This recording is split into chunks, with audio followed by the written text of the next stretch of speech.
Hello दोस्तों, स्वागत है नया प्रो चैनल में। तो आज हम लोग डिस्कस एक नए तरीके से हम लोग स्टार्ट करने जा रहे हैं जिसको कहा जाता है महा रिवीजन। यानी हम लोग अब रिवीजन की तरफ बढ़ेंगे और बिल्कुल यूनिक तरीके से रिवाइज करेंगे। और ये हम लोग स्टार्ट करें पॉलिटी का।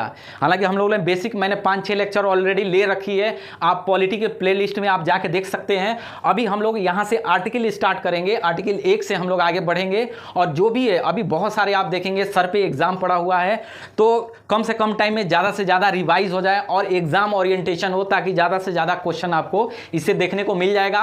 तो हम लोग स्टार्ट करते हैं बहुत ही सरल सिंपल भाषा में पॉलिटी का। तो आप देखेंगे बहुत ही बेसिक छोटा सा है, 2 लाइन का। इसको खत्म करने के बाद हम लोग आर्टिकल के ऊपर आएंगे। तो स्टार्ट करते हैं, देसी रियासत का भारत में बिल है। तो आप देखिए कि जब जैसे हम लोग का देश आज़ाद हुआ, जब संविधान बना, उस समय आप देखेंगे कि हमारा देश कई टुकड़ों में बटा हुआ था। तो उस समय आप देखेंगे 552 टुकड़ों में बटा था पूरा देश। तो उसका सबसे बड़ा जो मिलाने का श्रेय जाता है सरदार वल्लभ भाई पटेल थे।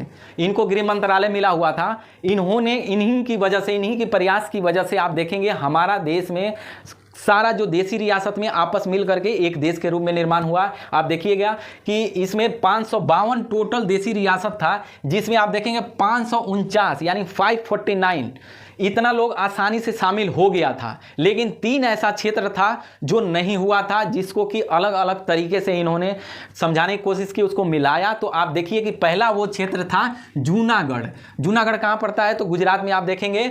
तो जूनागढ़ को देसी रियासत कैसे मिलाया गया? तो जनमत संग्रह करा के, यानी वहाँ पे लोगों से राय लेकर के वहाँ वोटिंग करा करके तो लोगों ने सहमति जाहिर की और जनमत संग्रह से क्या हुआ, जूनागढ़ को भारत में शामिल कर लिया गया। दूसरा है, बात करते हैं हैदराबाद की।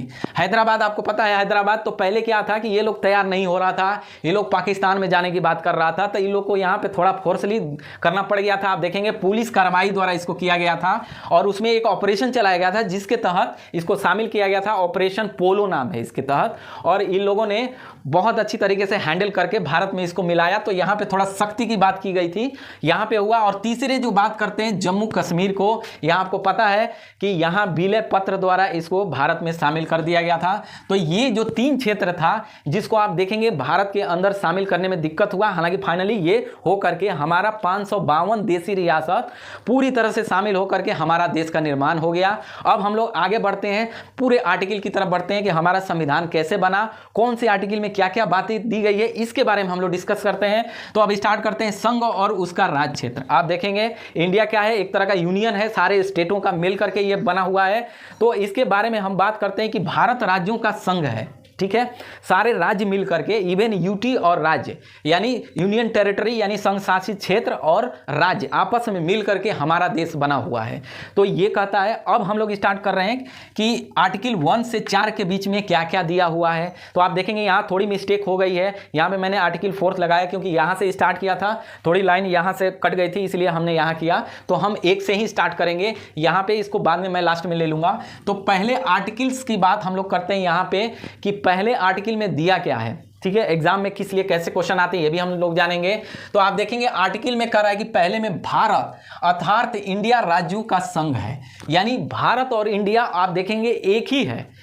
अब या तो आप भारत बोलिए या इंडिया बोलिए, राज्यों का क्या है, संघ है, ये हमारा संविधान कहता है। लेकिन आप देखेंगे हाल फिलहाल में बहुत बड़ा कंट्रोवर्सी चल रहा है पक्ष और विपक्ष में। आप देखेंगे खास करके इंडिया नाम को लेकर के G20 में जिस तरीके से बहुत बड़ा इसका जो उठाया गया मुद्दा, अब कहीं ना कहीं अब इसकी एक्सेप्टेंस बढ़ गई है, न सिर्फ दुनिया में बल्कि देश के अंदर दुनिया में भी। आप देखेंगे कि भारत को अब कहा जाने लगा, अब इंडिया को इग्नोर किया जाने लगा है। या ना अभी अभी हमारा जो संविधान में दिया हुआ है, अब इसको हटाने की बात की जा रही है कि हम इंडिया को हटा करके सिर्फ भारत का इस्तेमाल करेंगे। तो हालांकि इसके ऊपर अगर सुप्रीम कोर्ट की बात किया जाए तो उसने साफ किया है कि आप चाहे तो भारत बोलिए या इंडिया, दोनों आप इस्तेमाल कर सकते हैं क्योंकि संविधान में दिया हुआ है। यानी अगर हमको संविधान में चेंज करना पड़ेगा तो सरकार की जो अगला प्लानिंग है, यही प्लानिंग है कि इसके चेंज किया जाए, यानी इंडिया को भारत बनाया जाए। तो अब अगला पड़ाव होगा इंडिया को चेंज करना। तो चेंज करने के लिए क्या करना पड़ेगा, आपको यहाँ पे संविधान संशोधन करना होगा। संविधान संशोधन की अलग अलग प्रक्रिया है, साधारण है, विशेष बहुमत है, या फिर विशेष बहुमत प्लस आधे राज्यों की। तो उसमें अलग अलग जब संविधान संशोधन होगा तो हम लोग करेंगे। अभी फिलहाल इतना ही जानिए कि भारत इंडिया क्या है, यानी राज्यों का संघ है, ठीक है। और विवाद क्या है ये भी हम लोगों ने जान लिया है। तो इसमें क्या है कि और क्लियरिटी की आप देखिए कि राज्य और राज्य क्षेत्र पहली अनुसूची में हो, यानी इसमें एक और मेंशन किया हुआ है। जैसे आप शेड्यूल पढ़ेंगे, अनुसूची पढ़ेंगे 1 से 12 तक हमारे देश में है, 12 अनुसूची है टोटल। तो उसमें पहला अनुसूची पढ़ेंगे तो वहां भी राज्य और राज्य क्षेत्र की चर्चा की गई है शेड्यूल 1 में। वहीं जो आप बात करेंगे इसका, तो भारत के राज्य क्षेत्र में अर्जित का शामिल होना, यानी जितने भारत राज्य क्षेत्र में अगर मान लीजिए कोई जमीन हमने, मान लीजिए कोई बांग्लादेश से मेरे में अगर अर्जित हो गया, आ गया, शामिल हो गया, या कोई और भी म्यांमार से मान लीजिए कोई क्षेत्र मिल गया हमको, तो वो शामिल करना किसके तहत आएगा, तो आर्टिकल 1 के तहत शामिल किया जाएगा। यानी अगर कोई देश का क्षेत्र है जो हमारे, मान लीजिए कोई भी पड़ोसी देश का ले लीजिए, अगर उसका अगर हमारे क्षेत्र में शामिल होता है तो वो कौन सा आर्टिकल 1 के तहत इसकी कार्रवाई की जाएगी, उस संशोधन के तहत हम उसको शामिल करेंगे, ये हमारा है। वहीं आप बात करते हैं कि कोई भी राज्य भारत से अलग होने के लिए स्वतंत्र नहीं है, ठीक है। अच्छा सर, तो ये जो आर्टिकल 2 में बताया है कि अभी सेकंड लाइन में कि कोई भी राज्य भारत से अलग होने के लिए स्वतंत्र नहीं है, ये लाइन समझ में नहीं है। अब देखिए इसका मतलब ये है कि तुम मुझसे जुदा हो जाए मैं तुम्हें होने नहीं दूंगा। इसका मतलब यही हो गया कि आप देखिए कि जिस तरीके से कोई स्टेट अगर चाहे कि हम अलग हो जाएं, सेंट्रल या संघ से हम अलग हो जाएं, तो असंभव चीज़ है, वो कभी अलग नहीं हो सकता है, उसको होने ही नहीं देगा। क्योंकि हमारा संविधान में ये साफ साफ मेंशन किया है कि आप कितना भी कोशिश कर लो जुदा नहीं हो पाओगे। तो इसका ध्यान रखिए, कोई स्टेट अलग नहीं हो सकता है, इसका साफ साफ यही इसका मैसेज है, आप समझ सकते हैं। दूसरे आर्टिकल की बात करते हैं यहाँ पे, तो अनुच्छेद दूसरे में बात करेंगे संघ के नए राज्यों की प्रवेश या स्थापना, यानी यहां नए राज्यों का संघ में कर रहा है कि जब हमारा यूनियन स्टेट है, जब संघ बनेगा तो इसमें नए राज्यों का प्रवेश या स्थापना, यानी कोई राज्य आकर बनना चाहे और उसको स्थापना करना हो तो क्या करना होगा हमें, ये आर्टिकल 2 अनुच्छेद 2 हमें साफ साफ ये अधिकार देता है कि किस तरीके से हम राज्यों को अपने अंदर शामिल करेंगे। आप देखेंगे इसमें, तो इसमें जैसे मान लीजिए कि अगर हम बात करते हैं किसकी, तो सिक्किम की बात करते हैं। तो सिक्किम क्या था, एक तरह का वो अपना देश था, अलग देश था सिक्किम। आप देखेंगे 1975 में आप देखेंगे इसको क्या किया है, पहले तो इसको आप देखिए पहले में क्या किया कि नए राज्यों के संघ में शामिल करना, यानी उसका जो पहला प्रोसेस होगा स्टेट का कि पहले उसको अपने में शामिल करें, यानी उसको पहले बुलाओ। उसके बाद जब सिक्किम जब इसमें शामिल हो गया, यानी आप देखेंगे 35वें संविधान संशोधन के द्वारा पहले सिक्किम को क्या किया, अपने में शामिल कर दिया। उसके बाद क्या कर रहा है कि नए राज्यों की स्थापित करना है, यानी जब हम पहले तो तहत के तहत उसको पहले अपने क्षेत्र में मिला लिए और फिर बात करेंगे कि इसका नाम रख देंगे और इसको स्टेबल करेंगे एज ए इंडियन स्टेट। तो आप देखेंगे इसके तहत पहले सिक्किम को शामिल किया गया और दूसरे के तहत उसको स्थापित, यानी 36वें संविधान संशोधन द्वारा इसको क्या किया, 1975 में सिक्किम को एज ए स्टेट घोषित कर दिया, भारत में शामिल कर दिया गया। ये अनुच्छेद 2 के तहत ये साफ साफ मेंशन किया हुआ है, ठीक है। तो आगे बढ़ते हैं, हम लोग तीसरे की बात करते हैं। अनुच्छेद तीसरे में पढ़ते हैं कि ये तीसरा क्या कहता है आर्टिकल।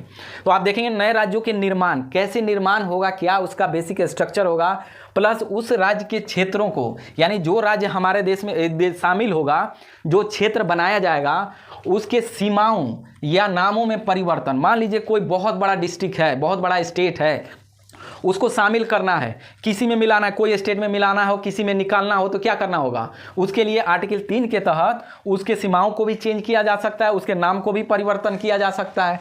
और क्लियरिटी के देखिए, राज्य के क्षेत्र को अलग अलग कर, यानी राज्य के क्षेत्र को अगर अलग करना, जैसे मान लीजिए यूपी राजस्थान बहुत बड़ा है, उसके क्षेत्रों को कम करना हो तो क्या करना होगा, इसके तहत पहले उसको अलग करेंगे, फिर अगर चाहे एक तो अलग करके बनाया जा सकता है, दूसरा है कि अगर 2 या 2 से अधिक राज्य चाहे तो मिल करके आपस में भी एक उसको स्टेट बनाया जा सकता है। ये कौन सा संविधान का आर्टिकल 3 कहता है। और वहीं राज्य को मिलाकर बना सकता है। किसी राज्य के क्षेत्र को, यानी किसी राज्य के क्षेत्र को बढ़ाना हो, किसी राज्य के क्षेत्र को घटाना हो, यानी दोनों इसमें काम किया जा सकता है, ये आर्टिकल 3 कहता है। और भी देखते हैं क्या कहता है कि राज्यों को नाम, यानी नाम अगर चेंज करना हो तो नाम भी चेंज किया जा सकता है और उसका सीमा में भी परिवर्तन किया जा सकता है। यानी अगर मान लीजिए कोई ऐसा स्टेट है जहां से कुछ सीमा, अगर मान लीजिए कि वहाँ का कल्चर अलग है, वहाँ के लोग डिमांड करने कि नहीं मेरा रहन सहन अलग है, हमारा कल्चर अलग है, तो हमको यहाँ पे शामिल कर दो, तो कौन चाहे, यानी संसद चाहे, ये जितना भी अधिकार आप देखेंगे पार्लियामेंट के पास पावर होता है, पार्लियामेंट ये काम आसानी से कर सकती है, वो अलग अलग संविधान संशोधन करके आप देखेंगे इस तरीके से काम किया जाता है। तो आप देख सकते हैं यहाँ पे इस तरीके से आर्टिकल 3 तक हम लोगों ने क्लियर हो रखा है कि कैसे कैसे ये आर्टिकल बढ़ा है। अब बात करते हैं हम लोग आर्टिकल चौथे की बात करते हैं कि चौथे में क्या है। तो आप देखिएगा अनुच्छेद 2 और अनुच्छेद 2 और 3 संविधान के अनुच्छेद 368 के तहत संशोधन नहीं की माना जाएगा। अच्छा सर, ये जो आर्टिकल 4 बताए हैं कि अनुच्छेद 2 और अनुच्छेद 3 के तहत नहीं माना जाएगा, तो जो अनुच्छेद 2 में लिखा गया और अनुच्छेद 3 में आर्टिकल तो लिखा गया, तो इसमें 368 के तहत क्यों नहीं माना जाएगा? हाँ, तो ये देखिए, ये क्लियरिटी रखिए। अनुच्छेद 2 में जैसा कि हम लोगों ने ये देखा कि नए राज्यों का प्रवेश हो गया।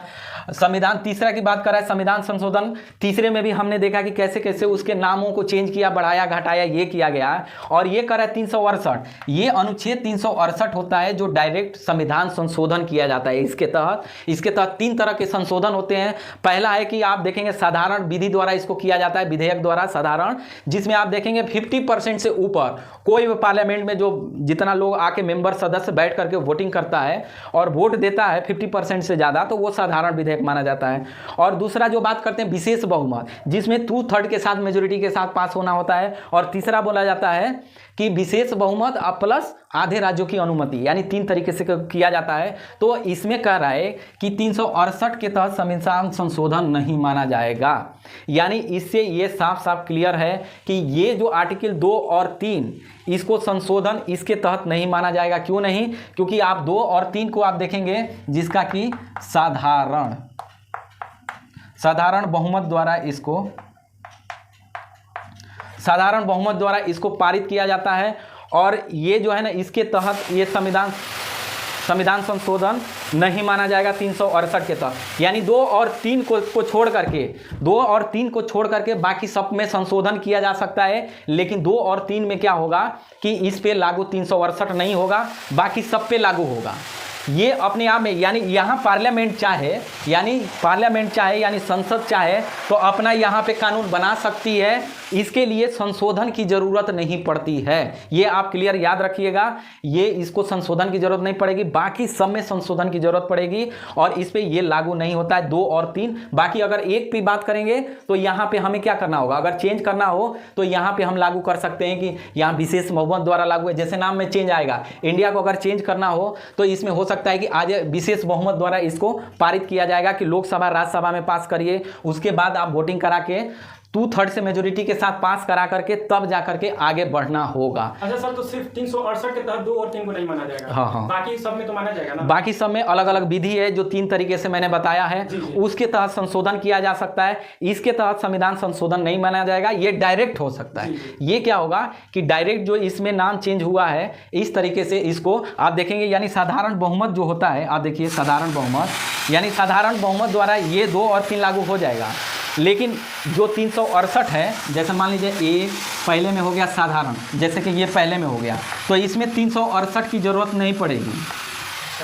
368 इसमें ज़रूरत नहीं पड़ेगी, किसमें? 2 और 3 में। बाकी हम जितना संशोधन करेंगे, चाहे विशेष बहुमत हो या विशेष बहुमत प्लस आधे राज्यों की सहमति वाली, तो उसमें करना होगा। जैसे इसमें आर्टिकल 1 में करेंगे तो फिर 368 लागू हो जाएगा, लेकिन 2 और 3 में लागू नहीं होगा। क्यों? क्योंकि ये साधारण बहुमत द्वारा पारित होगा। यानी जिसमें भी साधारण बहुमत द्वारा पारित होगा उसमें 368 का इस्तेमाल नहीं होगा, और जिसमें ये इसके अलावा जो भी होगा उसमें 368 का इस्तेमाल होगा। यानी साधारण बहुमत याद रखिएगा इसको, यानी इसमें अगर जो भी छेड़छाड़ करना हो तो आधे साधारण बहुमत के साथ, यानी 50% से ज़्यादा मेंबर अगर वोट कर दे, साइन कर दे, सहमति जता दे, तो ये आसानी से चेंज हो जाएगा। इसके अलावा नहीं हो पाएगा, उसके लिए आपको विशेष बहुमत या उसमें करना होगा। तो ये चीज़ रहा। अब बताइए कैसा लगा, आप लोग को समझ में आया? ठीक है, तो ये क्लियर हो गया कि सिर्फ लागू होगा साधारण बहुमत में ही 368, और इधर आप देख सकते हैं कि 3-4 मैंने आर्टिकल जो इससे लिया है। फिर आगे हम लोग बात करेंगे नागरिकता के ऊपर, तो ये हमारा 4 तक, 1 से 4 तक रहा। क्वेश्चन वैसे ऐसे भी आते हैं, जनरली आपको 2-3 में बड़ी कंफ्यूजन होती है, तो ये मैंने डाउट क्लियर किया। उसके बाद कैसे 368 है ये भी आपको पता चल गया। कौन सा स्टेट अलग होना चाहे कि होगा कि नहीं होगा ये भी क्लियर हो गया।